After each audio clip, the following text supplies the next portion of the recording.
all the eyes of the world were on me. Wow. So at age 20, competing with people, when you look across and saw people like Michael Johnson, how did you control your nerves in order to focus on your lane and the job that you had to do? Well, actually, like I said, for the experience from 1995, I was actually great.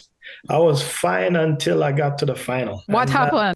and we were walking. I think there was somebody in between me and Mike, but we were walking out and we stopped in the tunnel because there was a race being run. And as soon as the race got done, they were going to move us out so we could set our blocks. And then the guy told us we were going to have like 8 minutes before they start the race. While I was there, I heard this guy shouting, Michael, Michael. And so I wasn't paying any attention, because I'm super focused, trying to block out the crowd. And then this person taps me on the shoulder. And I said, man, why is this guy tapping me? And I look up and he's like, can you tell Michael Johnson I want to tell him good luck? And when I look up, it was Jesse Jackson. Wow. Reverend Wow. Jesse Jackson. Mm-hmm, And I mm-hmm. was like, I'm looking at him like, hey man, I need a picture. That's what I was thinking in my head. Hey, Jesse Jackson just touched me. And then he said, tap him on the shoulder. And I tapped Mike on the shoulder and said, Mike, Jesse. And Mike looked at me and just cut him eye and turned around. Yeah, because I guess he was focused Yeah, he's on, in yeah. on the race and he Mm-hmm. doesn't want any distraction. So Mike could hear him just like I could hear him, but Mike was in tunnel He, vision. he And blocked him out. when that happened to me, I realized this thing is serious because Mike is serious. He's not talking to anybody. Why am I so relaxed? I say, I'm not ready for this. And so that's one of the things that kind of got into my head. And then I had to try to regroup. And then once we went out, we set our blocks and I came out the blocks because the entire stadium was just focused on the field. And we Mm-hmm. were there for 8 minutes and they were doing the countdown. They're like, yeah, NBC is going to come over with the camera to show everybody. Make sure you wave and say hi to your mom. And there's all this thing. And I'm like, man, NBC. I said, everybody in the world is watching me at this moment. So now I started to get nervous. And so I have a routine. I always take a sip of water and then spit the water out. And so I didn't want to spit on the track. So I took some water and I walked over to the side to spit the water out. And then before the water could hit the ground, 100 flash bulbs, cameras, Oh, wow. everybody took a shot at that moment. And I looked over at all those cameras and I need to go and Google it. I don't think they posted that picture. I've never seen it. But Okay. there was so many cameras going off, and I was like, wow, this is big. This is a big stage, the highest Every level camera, of competition for track and field. every camera in the world was at the stadium. All the eyes of the world were on me. Wow. So it sounds like a great moment, even though you were nervous and all these distractions, but it sounds to me like it was a very good experience. But this part of the interview, I like to tell the Jamaican athletes about their achievements because most times you guys are not really thinking about your achievements and what you have accomplished on the track. And you at the World Junior Games, you're a silver medalist from the World Junior Games in 1992. You're a Actually, that's fourth. two. Yeah. Yes, 92 and 94. Yes. Yes, yes. And then you are a four-time world champion medalist. Four times you've gone to the world championship and came back with a medal for Jamaica. Two times indoors gold medalist, champion, two times Pan Am Games, Commonwealth, CAC, the whole works. Davian, you have done the entire thing for Jamaica. Just refresh my memory a little bit about how you felt being a part of Jamaica's legacy and this team. When we were doing all those things, because I say we because I roomed with my roommates were my 400 competitors that I competed with my teammates for Jamaica. And we kind of just made a bond. We were all the same age. We were all young, just out of high school, just in college, and we were competing. And we were like, listen, there's no way Jamaica has never ran under 3 minutes in the 4x4. We have to change that. We have too much talent on this team. And like one of my teammates, Danny McFarlane, him and Roxbert, their Oklahoma team run 301, and they didn't have the talent like we did. So we looked at it like, hey, there's four of us. We're way faster than the four of you guys that ran 301 or three flat in the 4x4, which was the NCAA record. I said, we definitely could run faster than 258. So it was more the athletes that we just kind of got together and just made a bond and just planned and said, hey, we are much better than the performances that Jamaica has been given over the years. We could run 258 with our eyes closed. And we were pushing to break the world record. That was our goal. Well, we fell short. We only ran 256, which the world record at the time was 254. But we thought we could have broken the world record, but we never had. Everything didn't go as quite as planned. And you guys had the chemistry that was in that 4x4 team with you guys. It's like we were always looking forward to something special from you guys. Yeah, well, like I said, we all ran together when we were in high school and college, so we know what each others were capable of doing. So we kind of, when we set up our relay team, we kind of just knew each other's strength. We're like, hey, you've been the greatest anchorman from you were in high school. We know you could do it. Yes, we're running against Michael Johnson and the great British or the German teams or the French teams, but we know you could go out there and you could execute. And we had the same confidence in the person that ran second or first leg as we did in the person that ran anchor leg. So we weren't afraid because we knew what each other could have done, and we kind of build up ourselves. And when we go out there, we didn't go out there scared. We went out there hype, and we went out there to try to change the world and change our destiny. We saw those races as opportunity to change our destiny, to make Jamaica the first, win the gold medal again and bring back the old Jamaica of 1948 Olympics and 1952 Olympics. And I'm glad that you went back to 1948 and 52. The likes of Herb McKinley, Arthur Wayne, Leslie, Bert Cameron, those quarter milers would have set the pace for people like you and Michael Blackwood, Danny McFarlane, Roxbert Martin, Gregory, and all those people. Looking back at what those guys have done, what your group has done in your era, and what is happening now. Talk to me a little bit about our quarter miler and where we need to be. Jamaica is like this. Since we've had so much success with Usain Bolt and the 100 meters, all the coaches in Jamaica are going after the 100 meters. The sprints. Yeah. Our focus is on finding the next Usain Bolt. And so they're neglecting the 400 meters. And that's where we started. Yeah. And because, they're like, we have won gold medals already. So nobody's focused on winning the gold medal in the 400. They're all focused on the 100 and the 200. And basically that's what's happening. And the athletes are also under the same mindset. They've only heard of Usain Bolt. They've never heard of Herb McKinley and Arthur Wint. They've heard the names, but they don't know the legacy, the legendary status. Yes. They don't know that if you go to Illinois, which is where Herb Mack went, that when you go to Illinois football stadium, there's a statue of Herb Mack in front of the stadium. They don't have a football player statue in front of the stadium. They have a track and field athletes in front of the stadium. And so you go to Nike headquarters in Portland and there's a statue with Donald Quarry. They have a bust of him there. And then you go to Adidas headquarters and they have Herb Mack spikes in there, and they have Bertland Cameron's Adidas spikes in there in a glass case. So the thing that we have with our 400 people, they don't understand the history and how much success and how revered Jamaican 400 is. And that can be because they don't study. Because of the nature of our young people now, everything is instant. So if they can't look on social media and say Herb McKinley, then they don't believe that Herb McKinley actually broke the world record. He was the first man to do the things that he did. Mm-hmm. And he was number one in the world from 1946 to 19 whatever. And he was ranked in the 100, the 200, and the 400. They don't know those things because they don't spend the time to research. One of the things about me was before I became good, all I did was research track and field. So I just knew all these things. I knew I wanted to be the first high school Jamaican guy to make the Jamaica team. And then when I researched, I found out that was not possible because the other people had done it before. Somebody had done it before you. Yeah, Miller, Mal Spence, and Billy Miller. So I was like, man, I'm way down. And then I wanted to be the first man to run 20 point. And then I found out that Donald Quarry.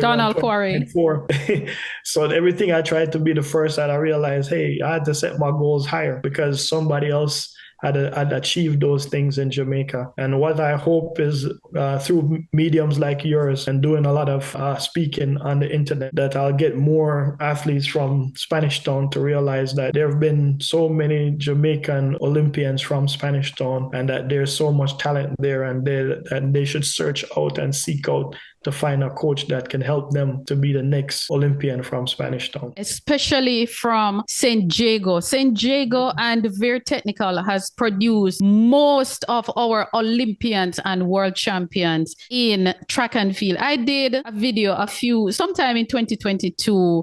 And when I was listing out the names from St. Jago, I did not have enough room to list all the people. When you look at people like Michelle Freeman, Bert Cameron, Melaine Walker, Lassina was there. Delorine, Ennis London, Peter Gay, Dowdy, Johan Blake, Riker Hilton. I mean, so many of them. And I'm saying, but I want to ask you though, whose responsibility is it though to make sure that our younger athletes who are interested in this discipline of the sport have the data, that they have the knowledge? Well, I'm part of the Olympian Association of Jamaica, which is an association, not the JOA, not the organization that takes care of the Olympic movement in Jamaica, but the one that's responsible for the actual Olympic athletes. And so our mandate is to spread Olympianism and try to engage youth across the island in every parish to become more involved in athletics. But, when you're trying to take care of that mandate, you require funds.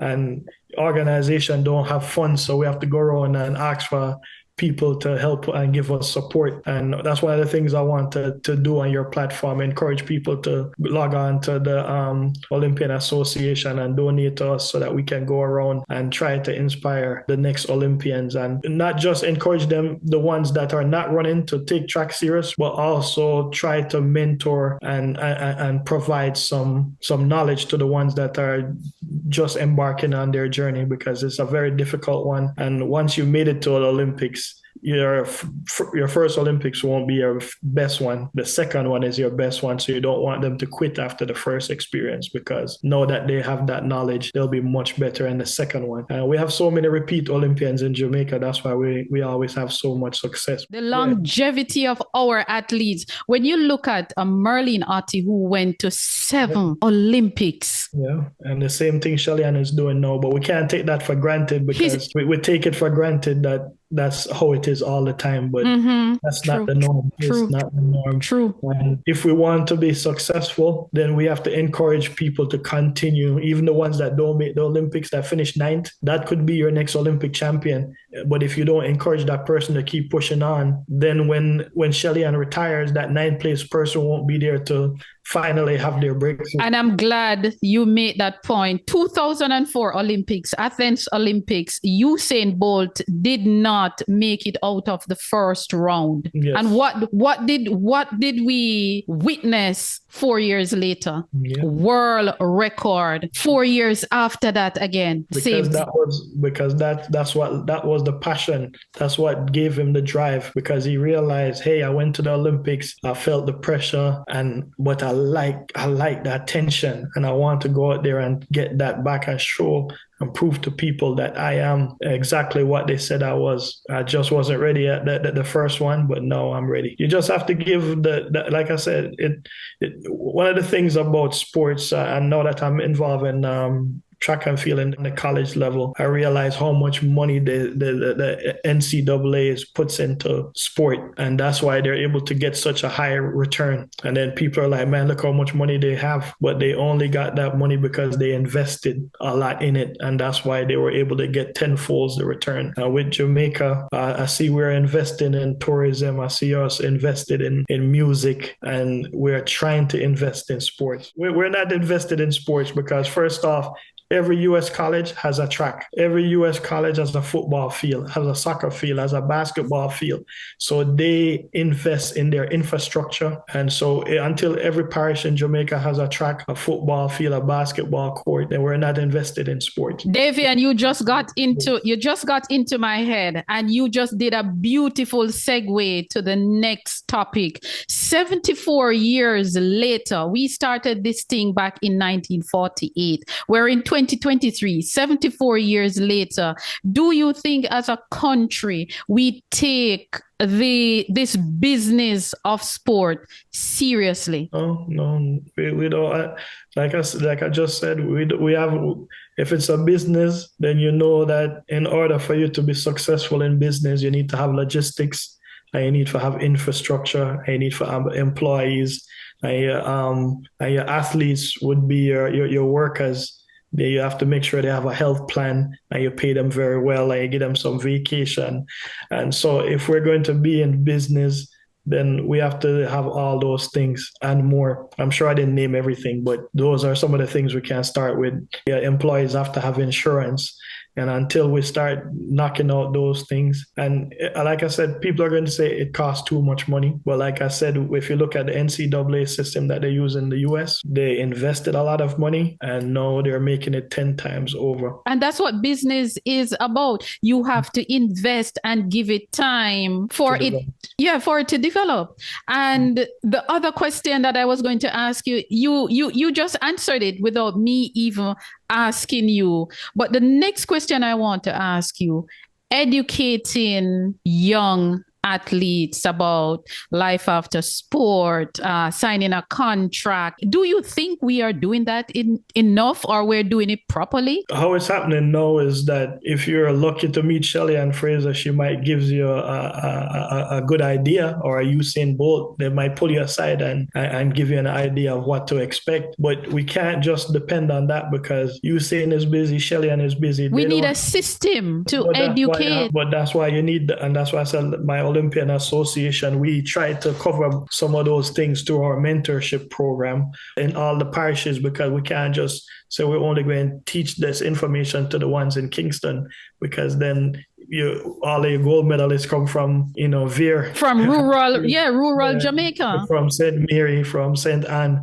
So they don't get all the information. So most of the information that's being transacted down to the youth are coming from the high school coaches, which is great. But then if the high school coach never met an Olympic gold medalist or a professional athlete, then the information that he's given or she's given is from the internet and YouTube, which them don't know them are top about, but them deliver it in a way like them say, hey, I know that if you make the Olympics, you're going to make 100,000. And then when the athlete makes it to the Olympics, they don't get 100,000. That crushes their dream because their sole focus was going based on this information. And when they got there, they didn't see what they wanted to see. So we have to make sure that the truth is being told so expectations can be met, and then people know, this is what I get when I do this. And so then that will help them to keep that fire going and keep running. But we need a foundation. When I mean a foundation, an actual company to go out there and solicit money, just like how we have SDF. Yeah, SDF gives some money to my foundation as well to do some stuff on the island.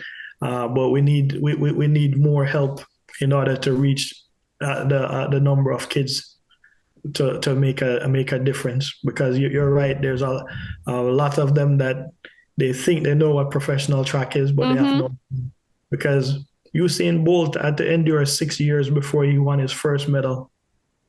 And if you don't understand, or your coach doesn't tell you that you're going to have 6 to 8 hard years, and Usain was a quick turnaround in 6 years. For most, it's going to probably take them 10 years from leaving high school at 18. So it's going to be until you're 28 before you finally see a victory. And if somebody don't sit you down and let you know that, hey, if I'm not going to win a medal or a gold medal until I'm 28, what am I going to do for 10 years with my life? Go to practice every day for 10 years and then come back home and sleep? Why don't I go to college during that 10 years too? So while I'm waiting 10 years to transition, at least I can get a high school degree or a college degree or learn some type of trade or, learn how to be somebody that does media, learn how to code on the computer, find something else to Learn do. something, learn a trade, do something while you're trying to pursue this thing. And Yes. unless you're one of those athletes, because I've seen athletes step out of high school and step right into the big league and shine.